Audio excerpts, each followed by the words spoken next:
Second ചാപ്റ്ററിലെ important ആയ ചില questions പരിചയപ്പെടാം. Question number 1. Angle between electric field and equipotential surface is. Equipotential സർഫസിനും electric ഫീൽഡിനും ഇടയ്ക്കുള്ള ആംഗിൾ എത്രയെന്നാണ് ഇവിടെ ചോദിച്ചിരിക്കുന്നത്. നമ്മൾ പഠിച്ചതാണ് ഇലക്ട്രിക് ഫീൽഡും ഇക്വിപൊട്ടൻഷ്യൽ സർഫസും പെർപെൻഡിക്കുലർ ടു ഈച്ച് അതർ. അതുകൊണ്ട് തന്നെ അവയ്ക്കിടയിലുള്ള ആംഗിൾ 90 ഡിഗ്രി ആയിരിക്കും.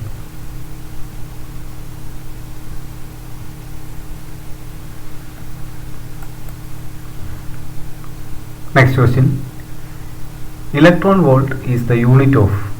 ഇലക്ട്രോൺ വോൾട്ട് എന്തിൻ്റെ യൂണിറ്റ് ആണെന്നാണ് ചോദിച്ചിരിക്കുന്നത്. Electron volt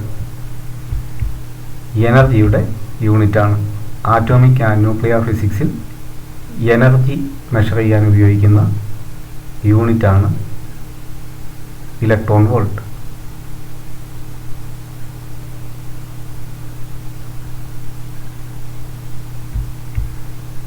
third question.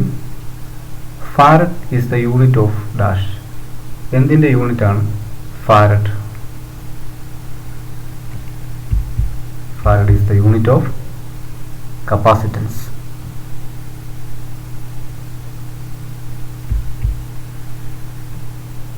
How many capacitors can build using n conductors? n conductors ഉപയോഗിച്ച് എത്ര കപ്പാസിറ്റേഴ്സ് നിർമ്മിക്കാൻ സാധിക്കും? പാരലൽ പ്ലേറ്റ് കപ്പാസിറ്ററിൻ്റെ നിർമ്മാണത്തിൽ നമ്മൾ പഠിച്ചു, ഒരു കപ്പാസിറ്റർ നിർമ്മിക്കാൻ മിനിമം 2 കണ്ടക്ടേഴ്സ് ആവശ്യമാണെന്ന്. അങ്ങനെയെങ്കിൽ 2 കണ്ടക്ടേഴ്സ് ഉപയോഗിച്ച് ഒരു കപ്പാസിറ്റർ നിർമ്മിക്കും. 3 കണ്ടക്ടേഴ്സ് പാരലലായിട്ട് വെച്ചാൽ 2 കപ്പാസിറ്റർ നിർമ്മിക്കാം. ഇങ്ങനെ എത്ര കണ്ടക്ടേഴ്സ് പാരലലായിട്ട് വയ്ക്കുന്നോ അവയുടെ എണ്ണത്തേക്കാൾ 1 കുറവായിരിക്കും നമ്മൾ നിർമ്മിച്ചെടുക്കുന്ന കപ്പാസിറ്റേഴ്സിൻ്റെ എണ്ണം. കണ്ടക്ടേഴ്സിൻ്റെ പ്ലേറ്റുകളുടെ എണ്ണത്തേക്കാൾ 1 കുറവായിരിക്കും കപ്പാസിറ്ററുകളുടെ എണ്ണം. അങ്ങനെയെങ്കിൽ n കണ്ടക്ടേഴ്സ് ഉപയോഗിച്ച് നമുക്ക് n-1 കപ്പാസിറ്റേഴ്സ് നിർമ്മിക്കാൻ സാധിക്കും. n കണ്ടക്ടേഴ്സ് ഉപയോഗിച്ചാൽ n-1 കപ്പാസിറ്റേഴ്സ് നിർമ്മിക്കാം. കണ്ടക്ടേഴ്സിൻ്റെ എണ്ണത്തേക്കാൾ 1 കുറവായിരിക്കും അതുപയോഗിച്ച് നിർമ്മിക്കുന്ന കപ്പാസിറ്ററുകളുടെ എണ്ണം.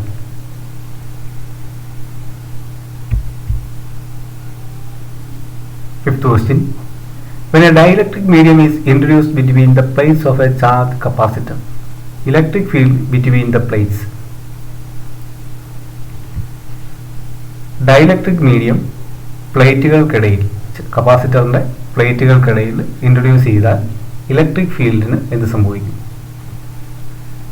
ഡയലക്ട്രിക് മീഡിയം പ്ലേറ്റുകൾക്കിടയിൽ ഇൻട്രൊഡ്യൂസ് ചെയ്താൽ electric field decrease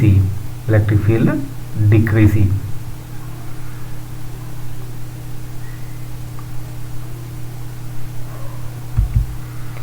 Question number 6. What is the electric field between the plates of a capacitor if the charge density is sigma? ഒരു കപ്പാസിറ്ററിൻ്റെ പ്ലേറ്റുകളിലെ ചാർജ് ഡെൻസിറ്റി സിഗ്മയാണെങ്കിൽ, കപ്പാസിറ്ററിലെ പ്ലേറ്റുകളുടെ ചാർജ് ഡെൻസിറ്റി സിഗ്മ ആണെങ്കിൽ ഇലക്ട്രിക് ഫീൽഡ് എത്രയായിരിക്കും എന്നാണ് ചോദിച്ചിരിക്കുന്നത്. ഗോസ് തിയറത്തിൻ്റെ ആപ്ലിക്കേഷനിൽ നമ്മൾ പറഞ്ഞതാണ്, 2 പ്ലേറ്റുകൾ പാരലലായിട്ട് വെച്ചുകയും അവയിൽ രണ്ടിലും യൂണിഫോം ചാർജ് ഡെൻസിറ്റിയാണ്. ഒരു പ്ലേറ്റിൽ പോസിറ്റീവ് ചാർജും മറ്റേ പ്ലേറ്റിൽ നെഗറ്റീവ് ചാർജുമാണെങ്കിൽ അവയ്ക്കിടയിൽ അനുഭവപ്പെടുന്ന electric field intensity E is equal to sigma divided by epsilon 0. E is equal to sigma divided by epsilon 0. അപ്പം 2 കപ്പാസിറ്ററുകളുടെ പ്ലേറ്റുകൾക്കിടയിലുള്ള electric field intensity sigma divided by epsilon 0 ആണ്. 7. What is the working principle of a capacitor? ഒരു കപ്പാസിറ്ററിൻ്റെ working principle എന്താണ്? കപ്പാസിറ്ററിൻ്റെ working principle electrostatic ഇൻഡക്ഷനാണ്. നമ്മൾ പറഞ്ഞു ഒരു കപ്പാസിറ്ററിൻ്റെ first പ്ലേറ്റിൽ നമ്മൾ Q എന്ന പോസിറ്റീവ് ചാർജ് കൊടുത്താൽ അതേ എമൗണ്ട് നെഗറ്റീവ് ചാർജ് അതിൻ്റെ സെക്കൻഡ് പ്ലേറ്റിൽ ഇൻഡ്യൂസ് ചെയ്യപ്പെടും എന്നാണ് നമ്മൾ പഠിച്ചിരിക്കുന്നത്. അതുകൊണ്ട് ഇലക്ട്രോസ്റ്റാറ്റിക് ഇൻഡക്ഷൻ ആണ് കപ്പാസിറ്ററിൻ്റെ വർക്കിംഗ് പ്രിൻസിപ്പിൾ.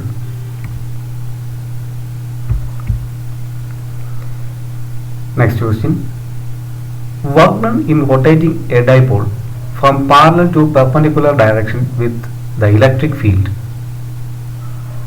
ഒരു ഡൈപോളിനെ ഇലക്ട്രിക് ഫീൽഡുമായിട്ട് പാരലൽ ആയിട്ടുള്ള കണ്ടീഷനിൽ നിന്ന് പെർപെൻഡിക്കുലർ ഡയറക്ഷനിലേക്ക്, ഇലക്ട്രിക് ഫീൽഡിന് പാരലൽ ആയിട്ടുള്ള അവസ്ഥയിൽ നിന്ന് ഇലക്ട്രിക് ഫീൽഡിന് പെർപെൻഡിക്കുലർ ആയിട്ടുള്ള ഒരു ഡയറക്ഷനിലേക്ക് റൊട്ടേറ്റ് ചെയ്യിക്കാൻ ആവശ്യമാകുന്ന വർക്ക് ഡൺ എത്രയെന്നാണ് ചോദിച്ചിരിക്കുന്നത്. നമ്മൾ പഠിച്ചതാണ്. Work done in rotating a dipole is PE.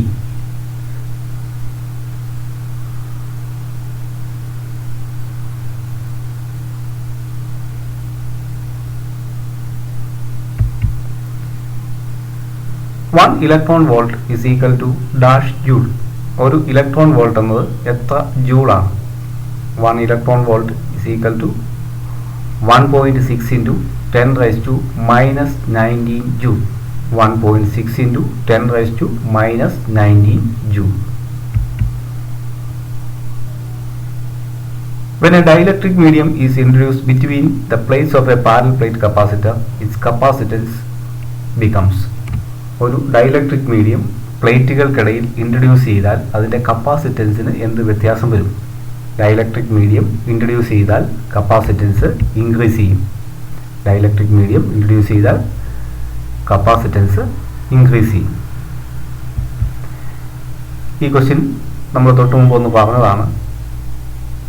When a dielectric medium is introduced between the plates of a parallel plate capacitor, electric field between the plates, electric field decrease ചെയ്യും എന്നാണ് നമ്മൾ പഠിച്ചത്.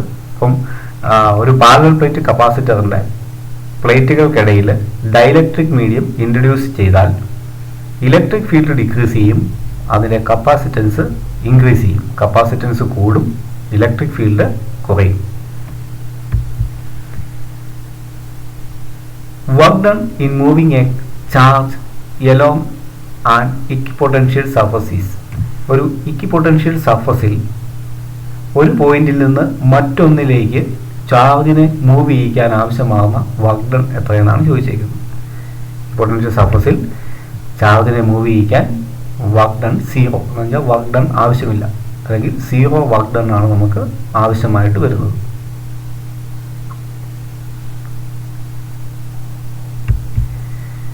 Unit of energy density of a capacitor is dash. Energy ഡെൻസിറ്റിയുടെ unit എന്താണ്? We have energy density is equal to energy per unit volume. Energy by volume. Unit വോളിയത്തിൽ, കപ്പാസിറ്ററിൻ്റെ പ്ലേറ്റുകൾക്കിടയിലുള്ള unit വോളിയത്തിൽ അനുഭവപ്പെടുന്ന എനർജിയാണ് എനർജി ഡെൻസിറ്റി എന്ന് പറയുന്നത്. അതുകൊണ്ട് തന്നെ അതിനെ നമ്മളിങ്ങനെയാണ് എക്സ്പ്രസ് ചെയ്യുന്നത്. Energy density is equal to energy by volume. അപ്പം എനർജി ഡിവൈഡഡ് ബൈ വോളിയം, അതാണ് കപ്പാസിറ്ററിൻ്റെ എനർജി ഡെൻസിറ്റിയുടെ ഇക്വേഷൻ. ഇനി എനർജി ബൈ വോളിയം എന്ന് പറയുമ്പോൾ എനർജിയുടെ യൂണിറ്റ് ജൂൾ ആണെന്ന് നമുക്കറിയാം, വോളിയത്തിൻ്റെ യൂണിറ്റ് മീറ്റർ ക്യൂബ് ആണ്. അതുകൊണ്ട് ജൂൾ പെർ മീറ്റർ ക്യൂബ് എന്ന് നമുക്ക് ആൻസർ കിട്ടും. എനർജി ഡെൻസിറ്റിയുടെ യൂണിറ്റ് ജൂൾ പെർ മീറ്റർ ക്യൂബായി. In a charge capacitor the energy stored in dash. എങ്ങനെയാണ് കപ്പാസിറ്ററിൻ്റെ ഉള്ളിൽ എനർജി സ്റ്റോർ ചെയ്യപ്പെടുന്നത്? കപ്പാസിറ്ററിൻ്റെ ഉള്ളിൽ എനർജി എവിടെയാണ് സ്റ്റോർ ചെയ്യപ്പെടുന്നത്? Answer, electric field between the plates. അപ്പം രണ്ട് പ്ലേറ്റുകൾക്കിടയിലുള്ള ഇലക്ട്രിക് ഫീൽഡുണ്ട്. ആ ഇലക്ട്രിക് ഫീൽഡിലാണ് ഈ കപ്പാസിറ്ററിൻ്റെ അകത്ത് എനർജി സ്റ്റോർ ചെയ്യപ്പെട്ടിരിക്കുന്നത്. കപ്പാസിറ്ററിൻ്റെ പ്ലേറ്റുകൾക്കിടയിൽ യൂണിഫോം ഇലക്ട്രിക് ഫീൽഡാണ് പ്രൊഡ്യൂസ് ചെയ്യപ്പെടുന്നത്. ആ ഇലക്ട്രിക് ഫീൽഡിലാണ് എനർജി സ്റ്റോർ ചെയ്യപ്പെട്ടിരിക്കുന്നത്. Last question, corona effect is the working principle of dash. Corona effect എന്തിൻ്റെ വർക്കിംഗ് പ്രിൻസിപ്പിളാണ്? നമ്മൾ പഠിച്ചതാണ് Van de Graaff electrostatic generator. അതിൽ 2 വർക്കിംഗ് പ്രിൻസിപ്പിൾസ് ആണുള്ളത്. ഒന്ന്,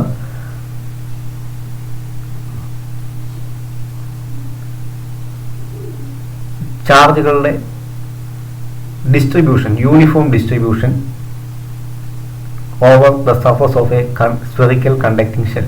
ഒരു മെറ്റൽ സ്ഫിയറിൻ്റെ സർഫസിൽ നമ്മൾ ചാർജുകൾ കൊടുത്താൽ അവ യൂണിഫോം ആയിട്ട് ഡിസ്ട്രിബ്യൂട്ട് ചെയ്യപ്പെടും എന്നുള്ള ഒരു വർക്കിംഗ് പ്രിൻസിപ്പിളും ഉണ്ട്. രണ്ടാമത്, discharging action of sharp points.